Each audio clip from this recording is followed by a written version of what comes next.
Hi friends, నేను మీ వీరాంజనేయులు. ఈరోజు దామచర్ల మండలం వాడపల్లి గ్రామంలో వెలిసినటువంటి శ్రీ అగస్త్యేశ్వర స్వామి దేవాలయం గురించి.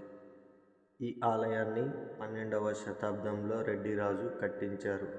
ఈ ఆలయంలోని శివుని మీనాక్షి అగస్త్యేశ్వరగా పూజిస్తారు. ఇక్కడ శివలింగం కృష్ణానదికి 12 మీటర్ల ఎత్తున ఉంది. ఇక్కడ ఆలయం తూర్పు దిక్కునకు కృష్ణా మూసీ నదుల సంగమానికి అభిముఖంగా ఉంటుంది. ఈ ఆలయం విశాలమైన ప్రదేశంలో మండపాలతో పురాతన గర్భగుడిని కలిగి ఉంటుంది.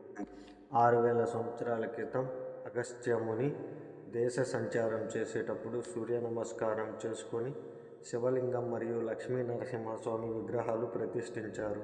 శివకేశవ తారతమ్యం లేకుండా ప్రతిష్ఠించాడని ఇక్కడ స్థల పురాణం చెబుతుంది. రెడ్డిరాజు కోట నిర్మాణానికి తవ్వకాలు జరపగా ఆ తవ్వకాలలో విగ్రహాలు బయటపడగా వాటిని తీసి గుడి కట్టించారు రెడ్డిరాజు.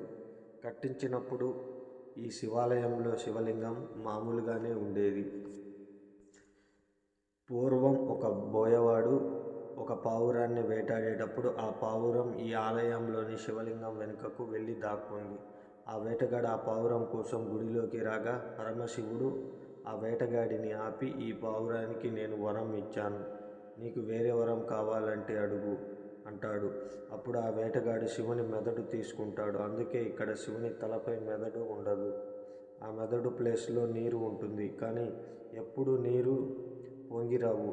ఎంత నీరు తగ్గుతుందో అంత నీరు మాత్రమే వస్తాయి.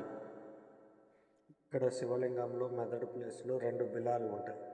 ఆ బిలాల నుండి నీరు వస్తాయి. ఈ క్షేత్రంలో భ్రమరాంబ, గంగా ఆలయాలు కూడా ఉన్నాయి. ఈ క్షేత్రంలో మహాశివరాత్రి రోజున శివ కళ్యాణం ఘనంగా 5 రోజులు జరుపుతారు. ఇక్కడ శివుడు అత్యంత మహిమలు కలిగినటువంటి వాడు. భక్తుల కోరికలు తీరుస్తుంటాడు.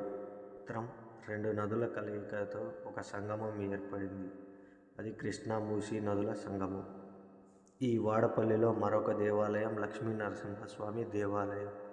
ఈ దేవాలయాన్ని కూడా రెడ్డిరాజు నిర్మించినట్లు ఇక్కడ పురాణం చెబుతుంది. ఈ దేవాలయంలో శ్రీ మహావిష్ణువు ముందు వెలిగేటువంటి జ్యోతి ఎంత కదిలించినా కానీ ఆరిపోయినటువంటి అద్భుతమైన జ్యోతి. ఆలయంలో లక్ష్మీ నరసింహస్వామి గర్భగుడికి ముందు ద్వారం పక్క ఒక పక్క శ్రీరాముడు, ఇంకొక పక్క లక్ష్మణుడు ఉంటారు. ద్వారానికి ఎదురు ధ్వజస్తంభం ముందుగా ఆంజనేయ స్వామి దేవాలయం ఉంటుంది. ఇవి శ్రీ వాడపల్లి మీనాక్షి అగస్త్యేశ్వర స్వామి దేవాలయంలో కలిగినటువంటి నవగ్రహాల కూటమి. ఈ నవగ్రహాల కూటమి చుట్టూ తిరిగితే అన్ని శని దోషాలు వదిలిపోతాయని భక్తుల అపారమైన నమ్మకం. ఈ నవగ్రహ కూటమిలో శని మహాదేవునికి నల్ల వస్త్రము, నువ్వుల నూనె లేదా నువ్వులు స్వామివారికి సమర్పించుకొని భక్తులు తమకు ఉన్న శనిని తొలగించుకోవడానికి ప్రయత్నిస్తుంటారు. ఈ ఆలయ ప్రాంగణంలోని మరొక దేవుడు నాగేంద్ర స్వామి పుట్ట ఇక్కడ చాలా ప్రత్యేకత కలిగి ఉన్నది.